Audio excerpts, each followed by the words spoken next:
పితా పుత్ర పవిత్రాత్మ నామమున ఆమేన్. ప్రియ జ్ఞానవాణి ప్రేక్షకులకు పరిశుద్ధాత్మ తండ్రి పేరట శుభోదయం. మీ అందరికీ పునీత అన్నమ్మ గారి 6వ రోజు నవదిన ప్రార్థనాంశమును హృదయపూర్వకముగా స్వాగతం. ఈనాడు మన ధ్యానాంశము నిస్వార్థ ప్రేమతో ప్రార్థన. ఏలియా ఒక తల్లి తన కుమారుని మరణముతో వచ్చినప్పుడు బాలుడి ప్రాణమును తిరిగి రావాలని తండ్రిగా దేవుని ప్రార్థించాడు. అది సజీవమైన విశ్వాసాన్ని ప్రతిబింబిస్తుంది.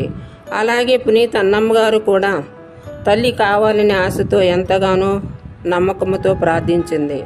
ఆమె తన జీవితములో ప్రార్థన ఒక సాధనముగా చేసుకుని దేవుని అనుగ్రహము పొంది ఉన్నది.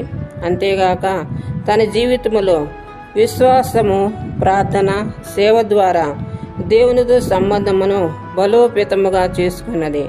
ఆమె ప్రార్థనలు ధైర్యము, ఆశ, స్నేహము, ప్రేమలతో నిండి ఉన్నది.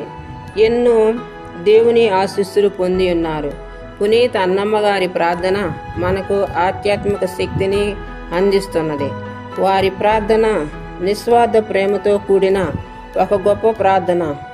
వారి జీవితము త్యాగము, భక్తి, దేవుని ప్రేమ అంకితమై పునీత అన్నమ్మ గారి దేవుని మీద అచంచల ప్రేమను కలిగి ఉన్నది.